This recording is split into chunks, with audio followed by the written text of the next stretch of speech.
Assalamualaikum warahmatullahi wabarakatuh. Saya Hana Fauzia, mahasiswi S1 non-reguler MH Tamrin tahun 2025 dengan NIM 1023252510003.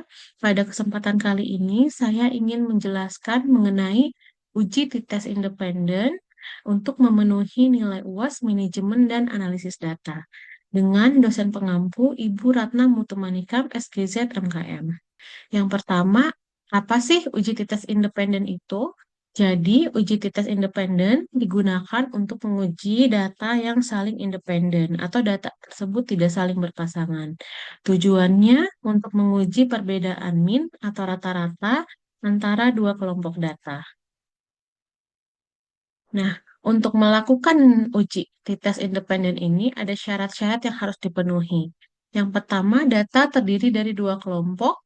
Kemudian datanya tersebut harus berdistribusi normal. Kemudian kedua kelompok datanya ini independen atau tidak berpasangan. Kemudian variabel yang akan dianalisis ini berbentuk numerik dan kategorik. Untuk data kategoriknya harus berbentuk dua kelompok ya. Jadi tidak boleh lebih dari dua kelompok. Kemudian nanti sebelum kita melihat p-value untuk tes independen ini, ada Leuven test, yaitu uji beda varian. Untuk Leuven test ini nanti jika p-value-nya kurang dari alfa, yaitu 0,5, maka dia termasuk varian beda atau actual variance not assumed. Kemudian jika p-value-nya di atas 0,05 maka variannya ini sama equal varian assume.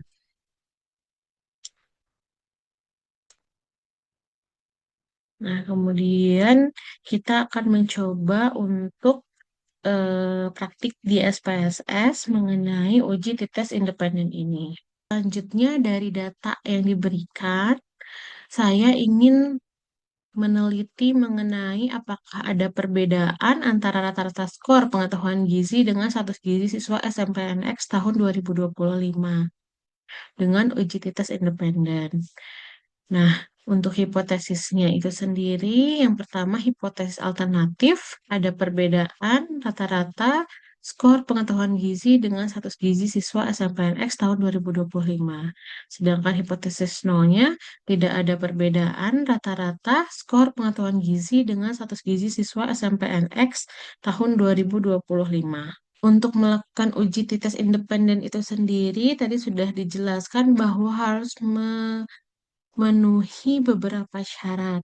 Yang pertama, data terdiri dari dua kelompok, yaitu saya ingin mengambil kelompok data skor pengetahuan gizi dan juga status gizi. Yang kedua, data harus berdistribusi normal. Nah, ini data berdistribusi normal ini kita harus lakukan uji terlebih dahulu. Caranya yaitu kita klik analyze, kemudian deskriptif statistik, kemudian pilih explore.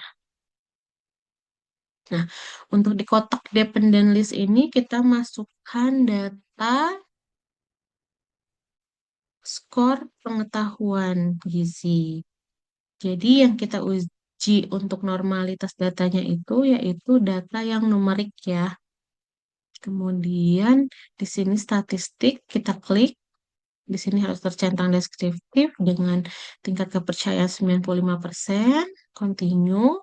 Kemudian kita juga klik plots. Di sini kita harus klik normality plot with test. Kemudian continue. Kemudian di sini kita klik OK. Setelah diklik OK akan muncul outputnya ya. Jadi di sini kita bisa lihat untuk melihat data itu berdistribusi normal atau tidak, di sini ada test of normality. Jadi karena tadi datanya ini lebih dari 50 atau ada 100 data, maka kita gunakan yang Kolmogorov-Smirnov. Nah, caranya kita lihat di sini untuk nilai p-value-nya. atau sig. Di sini signya itu yaitu 0,2. 0,2 ini lebih dari 0,05 sehingga bisa dikatakan bahwa p-value lebih dari 0,5, 0,05 itu data berdistribusi normal. Jadi kita bisa lanjutkan ya untuk uji t-test independennya. Baik, selanjutnya tadi syarat kedua sudah terpenuhi, normalitas datanya itu dia berdistribusi normal. Kemudian kita lihat di syarat ketiga. Syarat ketiga ini yaitu kedua kelompok datanya ini independen atau tidak saling berkaitan. Di sini saya mengambil data status gizi dan juga pengetahuan gizi yang datanya masing-masing ya, jadi dia independen gitu. Kemudian yang keempat, ada syaratnya variabel yang akan dianalisis ini harus satu berbentuk numerik. Untuk ke data yang berbentuk numerik, saya menggunakan data pengetahuan gizi. Kemudian data yang kedua ini harus berupa kategori. Untuk data kategoriknya saya menggunakan eh, data status gizi yang sudah dikategorikan. Di sini kita bisa lihat di variabel view ya. Untuk data status gizi ini dia ada dua kategori. Nah, ini ada dua kategori. Yang pertama kurus dan yang keduanya itu normal dengan pelabelan 0 untuk kurus, 1 dan untuk normal. Ini kita harus ingat-ingat karena nanti untuk melakukan uji titik dependen kita harus memasukkan value ini. Oke. Lanjut, semua syarat yang dipersyaratkan tadi untuk melakukan uji titik independen sudah terpenuhi. Kita selanjutnya bisa langsung melakukan analisis data tersebut. Caranya yaitu yang pertama kita klik analyze, kemudian compare means, kemudian kita pilih independent sample t-test. Nah, kemudian untuk tes variabelnya ini kita masukkan data yang numerik ya teman-teman. Untuk data tes variabelnya berarti kita masukkan data numeriknya yaitu skor pengetahuan gizi responden.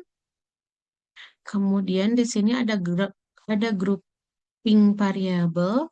Untuk grouping variabelnya ini kita masukkan data status gizi ya. Nah, kebetulan tadi kita sudah lihat ya untuk data status gizinya ini sudah merupakan data yang dua kategori. Jadi bisa dilakukan langsung untuk uji ini. Kemudian di sini kita define group. Untuk grup pertama itu tadi kita sudah lihat bahwa penomorannya itu di 0 dan 1. Maka untuk grup satu kita isi 0 dan grup 2 kita isi 1. Kemudian kita klik continue. Kemudian setelah itu kita klik OK. Selanjutnya di sini kita bisa lihat output dari t-test independen yang sudah kita lakukan. Jadi dijelaskan bahwa sebelum kita melanjutkan ke apa pembacaan p-value untuk t-test ini, kita harus melihat dulu untuk hasil event test atau variansinya. Jadi di sini kita lihat di kolom sig. Signya ini 0,629. Tadi di materi sebelumnya sudah dijelaskan bahwa jika sig dari eleven test ini lebih dari 0,05, maka dia termasuk equal variances assume gitu. Jadi karena dia termasuk equal, maka untuk p-value dari t-testnya kita lihat untuk yang di kolom equal. Kita tarik garis ke sini, kita lihat di significance dari two side ya. Jadi yang kita lihat ini yang kolom two side. Di sini p-value-nya yaitu 0,315. 0,315 ini lebih besar dari alfa. Alfanya itu yaitu 0,05. Gitu. Maka kesimpulannya karena p-value lebih besar dari alfa, maka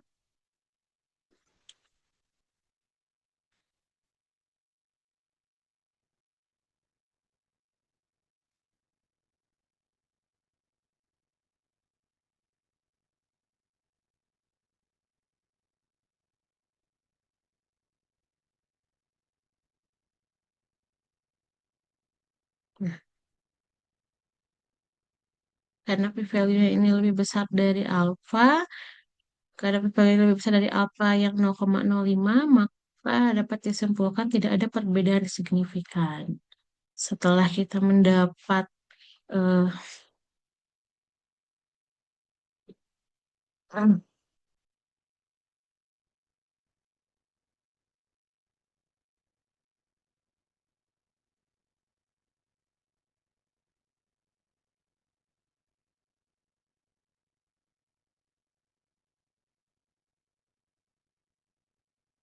oke, baik. Nah, ya, jadi baik. Oke. Selanjutnya dari data, oke, untuk langkah terakhir yaitu ada penyajian data dan interpretasi. Jadi dari output yang kita dapatkan di SPSS, kita sajikan data tersebut dengan penyajian data sebagai berikut, yaitu tabel 1 distribusi rata-rata skor pengetahuan gizi menurut status gizi siswa SMPNX tahun 2025. Di sini kita bisa lihat eh, rata-rata min, min atau rata-rata. Di sini kita bisa lihat min atau rata-rata dari siswa dengan status gizi kurus. Dia rata-rata skor pengetahuannya itu ada di 75,80 dengan standar deviasinya 9,401. Kemudian dengan siswa yang status gizinya normal, dia rata-rata skor pengetahuan gizinya itu adalah 77,94 dengan standar deviasi 9,804.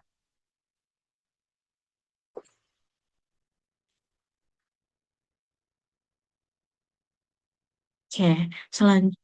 Baik, langkah terakhir yaitu kita harus melakukan penyajian data dan interpretasi. Di sini kita buat tabel dari data yang kita peroleh dari output hasil SPSS yang sudah kita lakukan.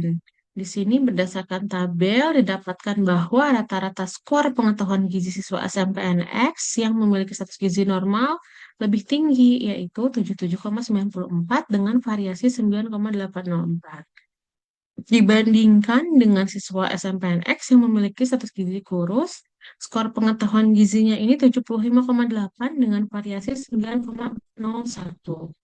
Namun, setelah dilakukan hasil UJT, didapatkan nilai p-value-nya ini adalah 0,315. Artinya, secara statistik tidak ada perbedaan yang signifikan antara rata-rata skor pengetahuan gizi dengan status gizi SMPNX tahun 2025. Sekian presentasi mengenai uji tes independen yang dapat saya sampaikan. Terima kasih atas perhatiannya. Wassalamualaikum warahmatullahi wabarakatuh.